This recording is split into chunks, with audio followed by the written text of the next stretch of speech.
الرحمن الرحيم إلى حضرة النبي المصطفى محمد صلى الله عليه وسلم وعلى آله وأصحابه وأزواجه والذرية والعباد ثم إلى أرواح جميع الله تعالى مشارق الأرض إلى مغاربها في برها بحرها من يمينها إلى شمالها ونخص خاصا إلى حضرة سلطان الأولياء شيخ محي الدين عبد القادر الجيلاني قدس الله سره ونور ضريحه ولحضرة شيخنا ومرشدنا ومربي روحنا الحبيب محمد لطفي بن علي بن هاشم بن يحيى ولحضرة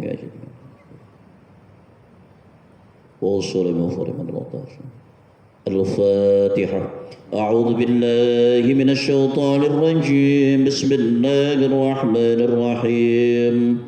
الحمد لله رب العالمين الرحمن الرحيم مالك يوم الدين إياك نعبد وإياك نستعين اهدنا الصراط المستقيم صراط الذين أنعمت عليهم غير المغضوب عليهم ولا الضالين آمين. أما بعد فإن خير الحديث كتاب الله وخير الهدي هدي محمد صلى الله عليه وسلم وشر الأمور محدثاتها وكل بدعة ضلالة. Yang kami hormati segenap pengurus Masjid Jami Al-Fitrah, yang kami hormati Bapak hadirin jamaah Masjid Jami Al-Fitrah beserta para pemirsa Om Firman Channel, juga para pemirsa Dinas LH Sunterjaya Channel yang semuanya mudah-mudahan senantiasa mendapatkan rahmat serta maghfirahnya Allah Subhanahu wa Ta'ala. Amin. Pengajian kita malam ini masih ada pada bab qanaah. Kita meneruskan pengajian malam Sabtu minggu yang lalu. Di malam Sabtu minggu yang lalu kita sudah membahas hadis nomor 5 dan nomor 6, dan malam ini pengajiannya kita lanjutkan sampai pada hadis yang nomor 7, dan insya Allah nanti dilanjutkan juga dengan hadis yang nomor 8-nya. Yang ada kitabnya silakan dibuka halaman 266, hadis nomor 7 baris kelima dari atas. Sudah baca. Bismillahirrahmanirrahim.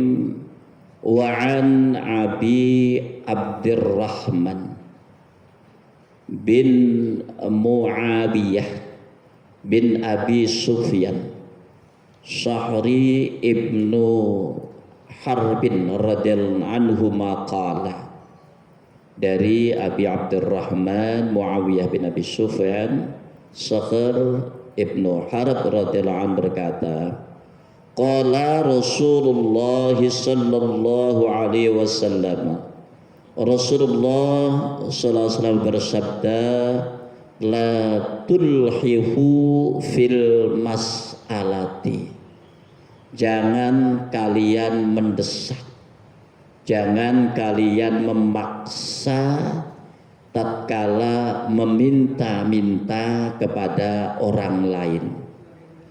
Fawallahi, maka demi Allah, la yas'aluni ahadun minkum syai'an, tidaklah seseorang di antara kamu meminta sesuatu kepadaku, fatukhrijalahu mas'alatuhu minni syai'an wa ana lahu karihun, lalu dengan terpaksa aku memberikan kepadanya, wa anallahu karihun, dan aku tidak tidak suka untuk memberinya, terpaksa memberinya. Fayubarakalahu fi ma'ataituhu, maka ia tidak akan diberikan berkah pada apa yang aku berikan kepadanya itu. Na'udzubillah. Rawahu Muslim, hadis riwayat Imam Muslim. Bapak hadirin jamaah rahimakumullah, pada hadis sebelumnya kita sudah membahas hadis mengenai larangan meminta-minta kepada orang lain kecuali jika dalam keadaan terpaksa. Terpaksa itu batasannya apa?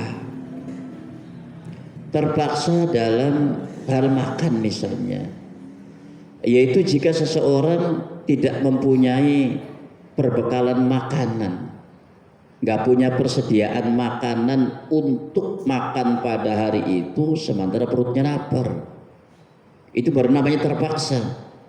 Lapar, pengen makan, duit nggak punya, beras nggak ada pada hari itu. Kalau untuk besoknya lagi sih nggak usah dipikirin.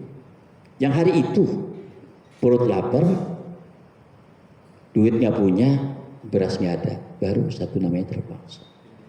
Orang yang betul-betul dalam keadaan sakit, yang perlu segera diobati, untuk beli obatnya duitnya nggak ada, terpaksa, boleh minta terpaksa. Orang rumahnya ambruk, kehujanan, ya, kehujanan. Sekedar untuk mendirikan kembali rumahnya supaya bisa neduh, itu namanya terpaksa. Kalau untuk bagusinya itu bukan terpaksa namanya. Sekedar untuk bisa neduhnya, itu namanya terpaksa. Dalam kondisi-kondisi seperti itu, seseorang dibolehkan minta pertolongan, minta bantuan kepada orang lain. Tetapi jika tidak dalam keadaan terpaksa, tidak diperbolehkan. Ya. Apalagi meminta-minta itu menjadi satu pekerjaan. Meminta-minta itu untuk menambah kekayaan. Nah, ini lebih tidak terhormat lagi, dan memang kenyataannya ada yang demikian itu. Yang minta-minta itu dijadikan sebagai profesi, sebagai pekerjaan untuk mencari kekayaan. Ya kalau kelasnya kelas lampu merah sih, kelas ecek-ecek itu namanya, ecek-ecek. Ada yang kelas berat lagi, kelas kakapnya. Rumah sudah bagus, mobil mewah berjejer. Tapi emang si minta-minta. Minta ada yang begini, ada. Cinengklek namanya. Cinengklek yang kalau saudara minta. Iya, jadi untuk cari apa? Mencari kekayaan dengan cara apa? Dengan cara meminta. Kok bisa ya? Ya bisa. Entah dia dengan menawarkan apa, dengan menjanjikan apa, atau dengan menakut-nakuti apa, itu. Yang jelas dia dapatnya bukan 1.000 2.000, ratusan juta, kadang miliaran. Kok bisa ya ada peluangnya? Oh iya, karena yang namanya manusia itu semakin kaya bukan semakin berani sebetulnya.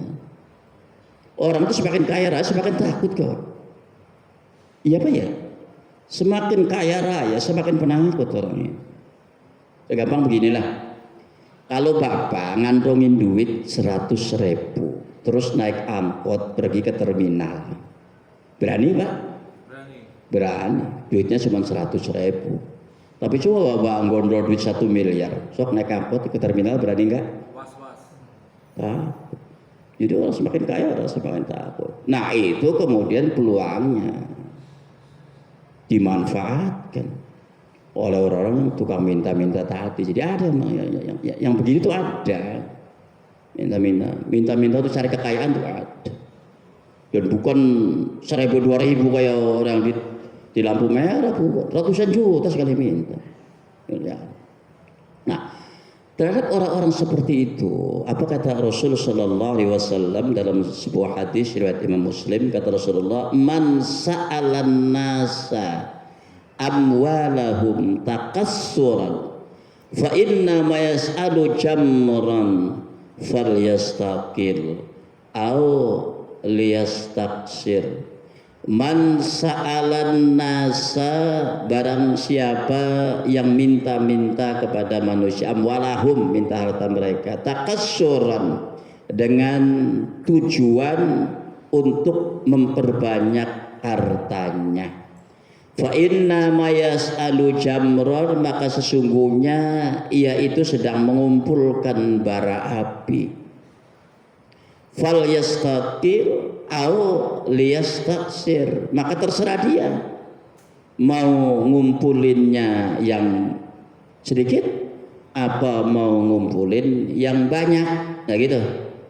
Jadi kalau orang bukan dalam keadaan terpaksa terus minta-minta kepada orang lain, kata Rasulullah, dengan tujuan untuk memperbanyak hartanya, untuk memperbanyak kekayaannya, itu kata Rasul diibaratkan seperti orang yang sedang mengumpulkan bara api, atau hakikatnya dia sedang mengumpulkan bara api. Terserah dia ngumpulinya sedikit mau yang banyak, semakin banyak dia mintanya, semakin banyak dia mengumpulkannya, semakin banyak pula dia sedang menumpuk-numpuk bara apinya. Semakin sedikit lagi, banyak ya banyak lagi. Maka itu kembali kita kepada apa namanya hadis tadi, kata Rasulullah, jangan maksa. Kalau minta orang itu jangan maksa, jangan mendesak, jangan maksa. Mendesak maksa itu gimana? Aplikasinya gimana? Maksa atau mendesak itu bisa dengan cara mengucapkannya atau memintanya secara berulang-ulang. Ayo dong Pak, minta Pak. Ini kan, udah ngomong lagi. Akhirnya orang kayak gitu kan, resek ngomong dulu, minta mulu gitu kan. Balik ngomong lagi, ketemu lagi ngomong lagi. Oh gitu. Jadi memberikannya terpaksa, gitu kan. Memberikannya dengan cara tidak senang. Bisa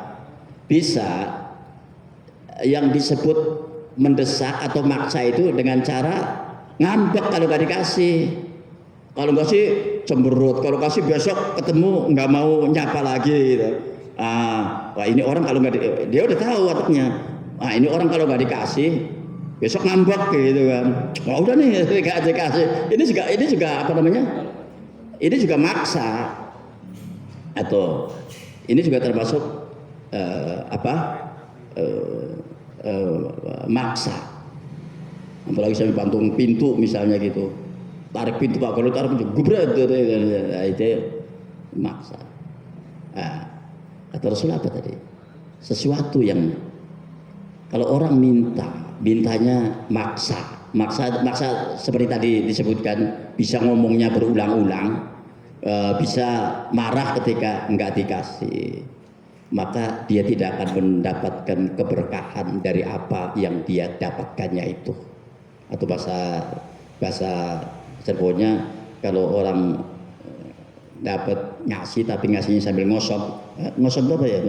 Ngosok itu ngasih tapi kayak karena terpaksa aja. Udah nih gitu ngosok gitu. Itu nggak berkah itu. Dimakannya nggak berkah, dipakainya juga nggak berkah. Nggak ada. Kata Rasulullah, orang yang minta kepadaku lalu aku berikan itu dengan terpaksa, aku tidak senang karena tadi maksa mintanya, dia tidak akan mendapatkan keberkahan dari apa yang diberikannya itu. Baik. Yang namanya minta itu bukan cuma duit, bukan cuma minta duit, termasuk minta ditraktir, minta juga. Aduh, kapan ya kita ditraktir nih? Gitu. Ayo dong traktir. Sekali ngomong, besok ketemu lagi katanya mau traktir. Masa juga. Ya, jadi ketemu lagi, minta lagi apa? Di traktir. Bukannya itu. termasuk minta tolong, minta diantar, sama minta-minta juga. Ya mau pergi aja, jalan kaki. Tolong dong anterin, saya mau ke sini. Sama minta-minta juga. Kalau pergi aja, nggak usah minta dianterin. Apa yang bisa dilakukan, masih bisa jalan kan? Jalan aja, jalan kaki. Pak, anterin saya dong ke depan. Ya sama minta apa itu, minta juga.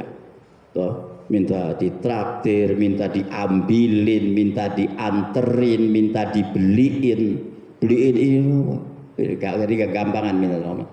Sama itu apa namanya, minta juga, minta dibantuin kerjaannya, misalnya dia lagi sibuk, dia mau hajat, nanti bantuin ya, jangan enggak nih, ya enggak, bilang aja saya mau hajat, lagi kalau ada waktu ya monggo kita kumpul-kumpul di rumah, gitu kan, nama gitu, itu kan namanya memberitahu, ya, memberi apa namanya, beritahukan orang, tapi jangan maksa itu, jangan sampai enggak ya, kalau bilang jangan sampai enggak itu namanya maksa. Bantuin ya, jangan sampai enggak gitu. Nah ini maksa kategorinya. Apa namanya? Itu maksa. Baik, kita teruskan dulu ya di hadis yang nomor 8-nya. Hadis nomor 8-nya. Biar bisa dua hadis satu kali pertemuan.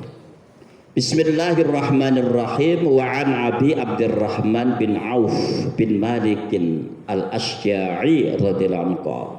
Dari Abi Abdurrahman Auf bin Malik al-Asyja'i radhiyallahu anhu berkata, kunna julusan inda Rasulillah sallallahu alaihi wasallam. Kami pernah duduk bersama Rasulullah sallallahu alaihi wasallam, tis'atan aw samaniyatan aw sab'atan. Saat itu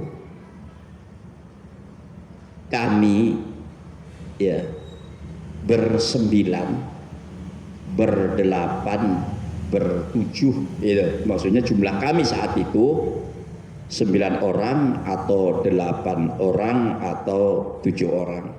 Faqala, lalu Rasulullah sallallahu alaihi wasallam bersabda, ala yubayi'una Rasulullah sallallahu alaihi wasallam. Tidakkah kalian berbaiat kepada Rasulullah sallallahu alaihi wasallam? Wa kunna hadisa ahdin bibai'ihi, padahal pada waktu itu kami baru saja berbaiat. Fakulna, maka lalu kami mengatakan, qad bay'anaka ya Rasulullah, kami telah berbaiat kepadamu wahai Rasulullah.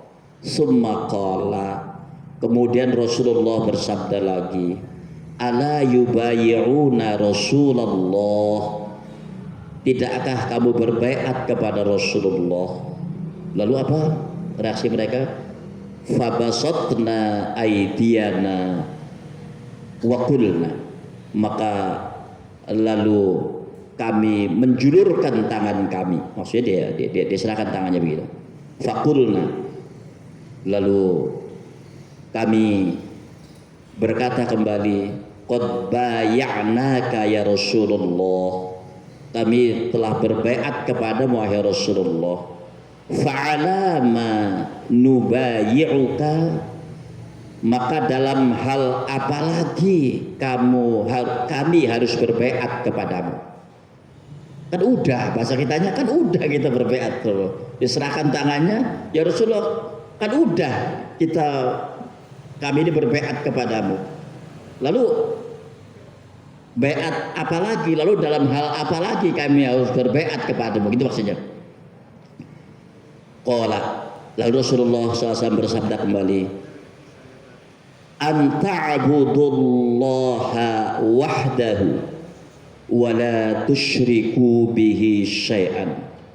yaitu hendaknya kamu beribadah kepada Allah yang esa dan tidak mensekutukannya dengan sesuatu apapun. Wassalawatil khamsi, dan menunaikan salat 5 waktu. Wa tasma'u wa tuti'u, dan harus senantiasa taat. Wa asarra kalimatan khafifatan, dan kemudian beliau pun menyampaikan kalimat secara pelan. Wala tas'alun nasa syai'an, hendaknya kamu tidak meminta-minta apapun kepada orang lain. Faqad ra'aitu ba'du ulaikan nafari yaskutu sautu ahadihim, dan saat itu kami menyaksikan ada salah seorang di antara mereka yang terjatuh cambuknya. Fama yas'alu ahadan yunawiluhu iyahu, maka tidak ada seorang pun yang meminta untuk mengambilkannya. Jadi setelah berbaiat kepada Rasulullah SAW, setelah dibaiat oleh Rasulullah SAW bahwa hendaknya kamu tidak meminta-minta ya sesuatu apapun kepada orang lain, itu dipahami oleh mereka para sahabat saat itu. Ini artinya bukan cuma minta duit, tapi termasuk minta tolong. Apapun selagi masih bisa dilakukan, jangan. Itu banyak. Mereka cerdas paham. Maka saat itu ketika ada salah seorang di antara mereka yang jatuh cambuknya, ya diambil sendiri. Enggak bukan tolong dong ambilin gitu. Enggak. Gitu. Tolong dong ambilin. Enggak, diambil sendiri. Dia bisa ambil. Jadi kata jangan kamu minta-minta sesuatu kepada orang lain tuh bukan cuma minta duit gitu. Termasuk minta tolong itu tadi, minta dibeliin, minta diambilin, minta dianterin, minta itu termasuk minta-minta. Apa yang bisa dilakukan dengan gini, lakukan. Jangan gampangin minta-minta. Ambilin dong, beliin dong, anterin dong. Wah, nggak minta. Bisa jalan sendiri, bisa ambil sendiri. Gitu. Nah, ya kecuali diajak, itu beda lagi ceritanya. Gitu. Ya, tapi jangan minta gitu. Jangan minta. Ya. Jadi hikmah yang terkandung dalam hadis yang barusan dibacakan tadi, pertama bahwa disunahkan untuk memperbarui perjanjian untuk benar-benar beriman kepada Allah Subhanahu wa taala. Tadi kan bukan Rasulullah lupa membaiat mereka. Bukan. Para sahabatnya kembali bertanya kepada Rasul, ya Rasulullah, baiat apa lagi? Kan kita udah berbaiat dulu. Ini baiat apa lagi? Mas diulang lagi sama Rasulullah, tidakkah kamu berbaiat kepada Rasulullah SAW? Ya kan udah ya Rasul. Iya, baiat apa lagi? Diulang lagi Rasulullah SAW. Jadi sesuatu yang diucapkan berulang-ulang itu artinya dia memberikan satu penekanan. Sama dengan bapak nyuruh anak. Jangan lupa itu di anak mau sekolah mau TK misalnya, kalau kita SD. Jangan lupa dibawa itu air minumnya ya. Gitu kan. Ya, udah mau berangkat ngomong lagi kan. Jangan lupa dibawa ya. Jadi sesuatu yang diucapkan dia secara berulang-ulang, artinya dia sedang memberikan penekanan, jangan sampai lupa. Terus sudah baiat bersahabat, dibaiat lagi diulang, nggak apa-apa, supaya benar-benar ingat, ingat. Lalu yang kedua, yang namanya baiat itu kan janji sebetulnya, janji. Itu Kalimatnya harus benar-benar jelas, tidak samar. Tadi Rasulullah membaiat sahabatnya jelas pointernya, poin-poinnya jelas. Baiat tentang apa? Hendaknya kamu beriman kepada Allah dan tidak menyekutukannya dengan sesuatu apapun. Jelas kan?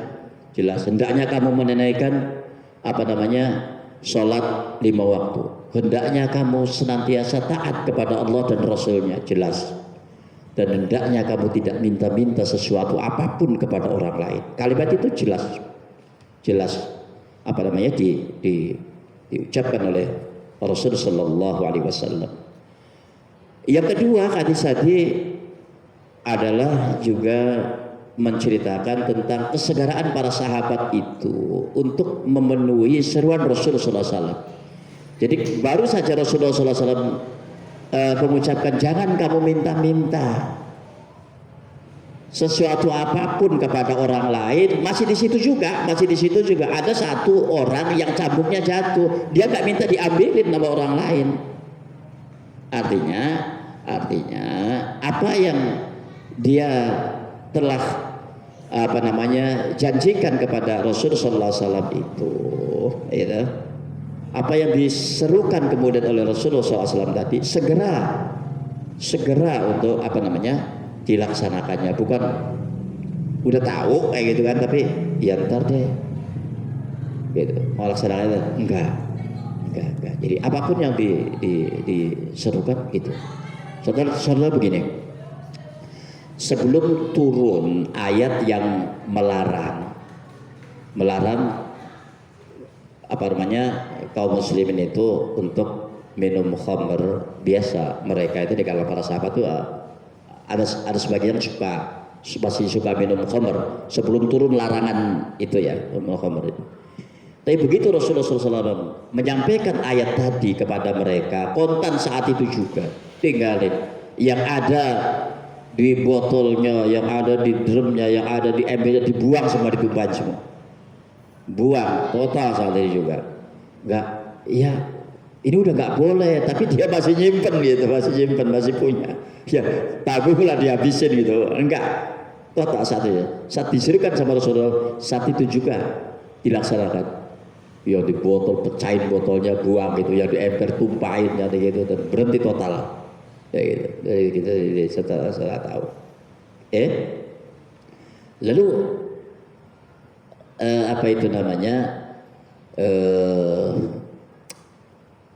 hadis tadi juga menerangkan mengenai kewajiban memenuhi baiat dan tidak boleh melanggar.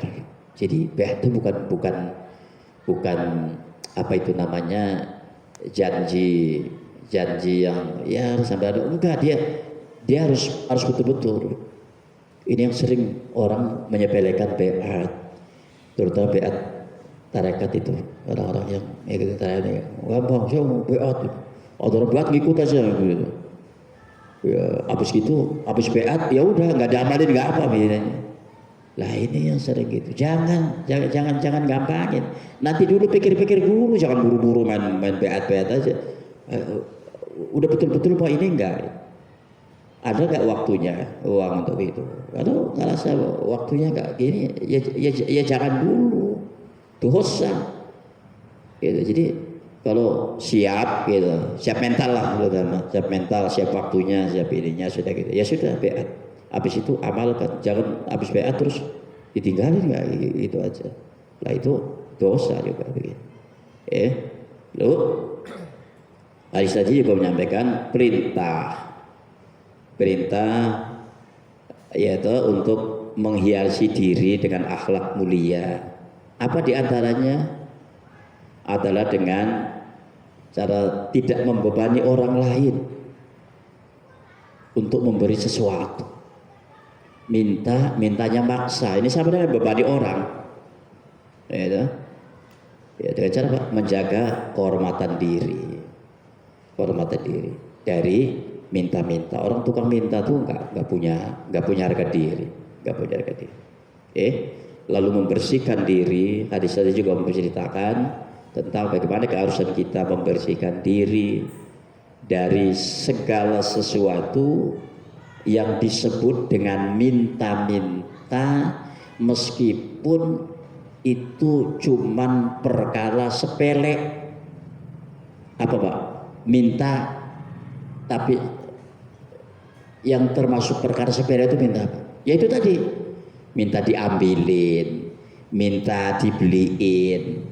Duitnya duit dia sendiri, cuma dia nggak mau nindak. Tolong dong beliin ini, duitnya sudah dia sendiri dulu. Ya minta juga. Tolong dong anterin gitu, minta. Tolong ambilin, tolong beliin, tolong anterin, tolong bantuin gitu. Ya enggak, itu sepele kan? Dia masih bisa lakukannya sendiri. Bantuin dong, gitu. Apa sih masih bisa dilakukan? Lakukan sendiri. Ambilin dong, masih bisa ngambil sendiri, ambil. Anterin dong, masih bisa jalan sendiri, jalan. Itu kan perkara-perkara sepele yang itu perkara sepele. Ya, Rasulullah tidak apa namanya diatur termasuk perkara minta-minta.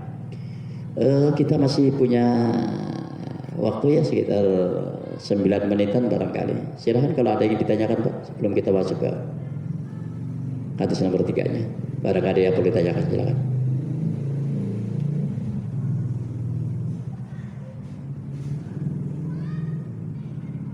Monggo dari Bapak dari sebelah sini Pak Haji sama ya. Haji Swanto atau Pak Ustadz Samul, siapa kalau ada pertanyaan dari sebelah sana juga. Ya enggak hanya pada masalah yang tadi disampaikan, masalah lain pun silakan kalau ada yang ditanyakan. Pak Sigit silakan Pak Sigit. Waalaikumsalam warahmatullahi wabarakatuh.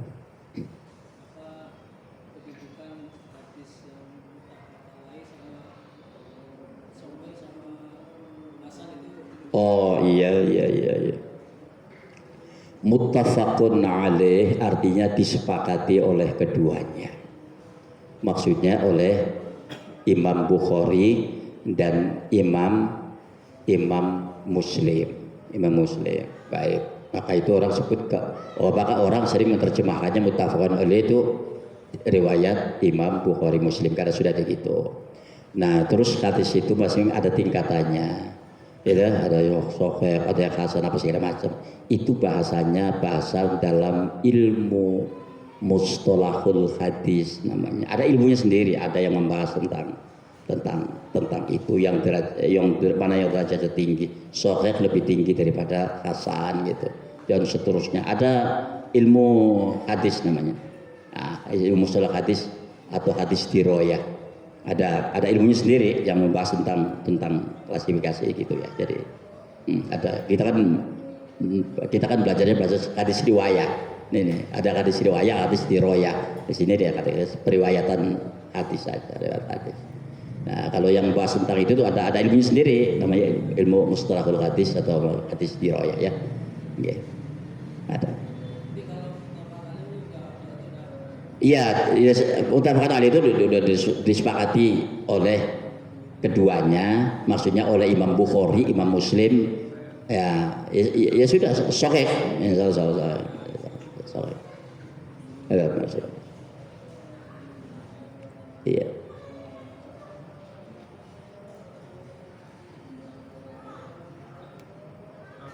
Iya. Waalaikumsalam.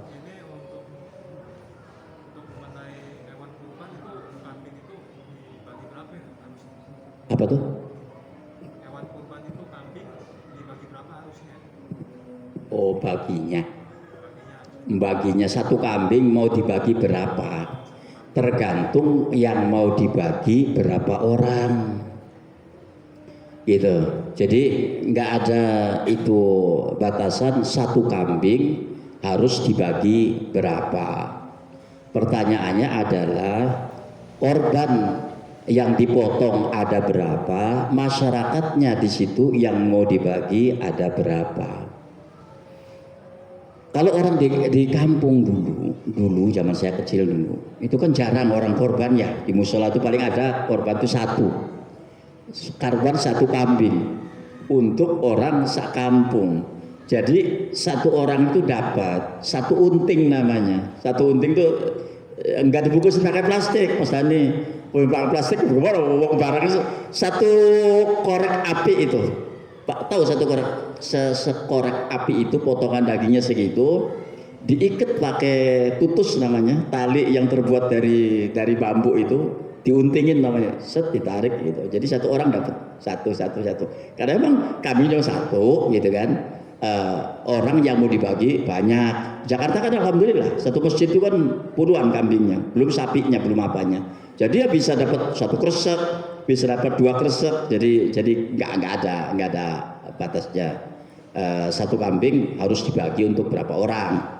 Tapi kalau satu kambing ya hanya untuk korbannya satu orang gitu. Jadi nggak perlu satu kambing untuk berdua bertiga gitu enggak satu. Tapi kalau dibaginya apa namanya itu untuk berapa orang tergantung yang mau dibagi ada berapa.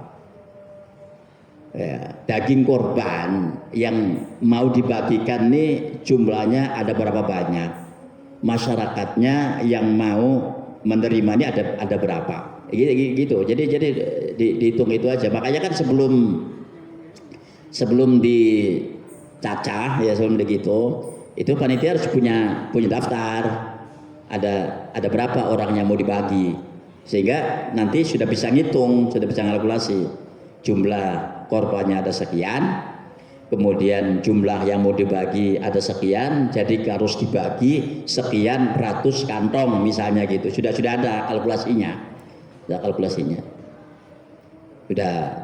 Panitia udah hafal itu. Kalau kantongnya berapa, misalnya satu kantong 1 kilo atau 2 kilo, sudah tahu ukurannya. Sapi itu berapa kilo, udah dapat ya Mas tadi. Jadi nggak ada batasannya. Ya, ada pertanyaan lagi Pak? Masih punya waktu 3 menit ya? Silakan. Oh silakan Pak. Silakan Pak. Sebentar. Pak Hidayati silakan.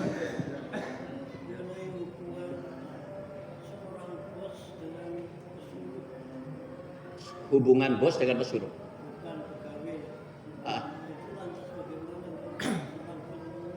Oh iya. Iya. Tadi kan disebut ya, tidak boleh minta-minta, termasuk minta-minta tolong, minta diambil. Sekarang bagaimana kalau majikan, bos kepada bawahannya? Itu sih bukan minta-minta, itu namanya hubungan kerja. Yang namanya majikan kerjanya ya nyuruh. Katanya minta tolong kan gitu, kan ada imbalannya. Kalau itu nggak termasuk tadi, bos kepada bawahannya, bawain ini, ambilin ini, itu kan namanya perintah kerja. Ini namanya perintah kerja. Majikan nyuruh sama bantunya, tolong Bi ngepel, tolong Bi nyuci baju misalnya, gitu. Tolong Bi ini, yang nggak termasuk minta-minta kalau itu nggak bisa minta. Itu kan namanya perintah kerja, karena dia bukan nggak termasuk yang begitu, nggak. Silakan Pak. Pakaian apa? Kematian.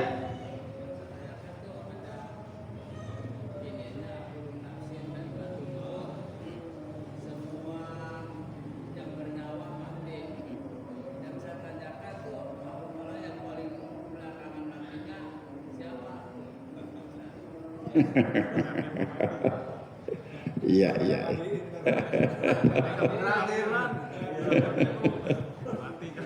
Iya. Malaikat nyabut nyawa ya. Malaikat nyabut nyawa. Kalau malaikat yang mati duluan yang nyabut siapa kan gitu. Iya, ya itu aja yang mana. Iya. Yang nyabut ya belakangan. Kalau nyabut duluan, sisanya siapa yang nyabut? Iya, yang belakangan, makhluk Allah, bukan Allahnya ya, makhluk Allah yang nyabut Bang. Yang nyabut nyawa belakangan tuh. Kalau dia duluan nanti siapa yang belakangan yang nyabut ya? Iya. Kullu nafsin dha'iqatul maut, maksudnya gitu kan? Iya, siapa Allah? Iya. Ditanya siapa yang belakangan? Yang nyabut. Iya, sudah bisa ya Pak ya. Nanti ya Pak Yantar ya. Sudah bisa, nanti kita ada juga. Ya.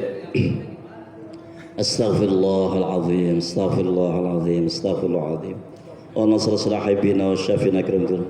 Wassalim wa radiyallahu ta'ala an sadatina ashabi rasul ajma'in. Bismillahirrahmanirrahim. Alhamdulillahirabbil alamin. Hamdan yuwafi ni'amahu wa yukafi mazidah. Ya Rabbana lakal hamdu kama yanbaghi li jaluzikal karim wa 'azimi sultanik. Allahumma shalli wa sallim ala sayyidina Muhammadin salatan tunjina biha wa taqtilana biha jami'al hajat wa tutahhiruna biha min jami'is sayiat wa tarfa'una biha indaka 'alal darajat wa tuballighuna biha ghayat min al-hayat wal hayat wa ba'd al-maut. Allahumma al haqqa haqqan warzuqna ittiba'ahu wal batil batilan warzuqna ijtinaba. Allahumma nawwir qulubana binuri hidayatin kama nawwartal arda binuri syamsi abadan abada birahmatika ya arhamar rahimin. اللهم افتح قلوبنا فتوح العارفين. اللهم افتح قلوبنا فتوح العارفين. افتح قلوبنا فتوح العارفين. اللهم اختم لنا بالإسلام واختم لنا بالإيمان واختم لنا بالخير واختم لنا بالسعادة واختم لنا بحسن الخاتمة. ربنا آتنا في الدنيا حسنة وفي الآخرة حسنة وقنا عذاب النار وادخلنا الجنة تبع الأبرار يا عزيز يا غفار يا رب العالمين. اللهم اجعل جمعنا هذا جمعا مرحوما والتفرق تفرقا معصوما. وصلى الله على سيدنا محمد والحمد لله رب العالمين. سبحانك اللهم بحمدك أشهد أن لا إله إلا أنت أستغفرك وأتوب إليك والله الموافق لأقوم الطريق. السلام عليكم ورحمة الله وبركاته.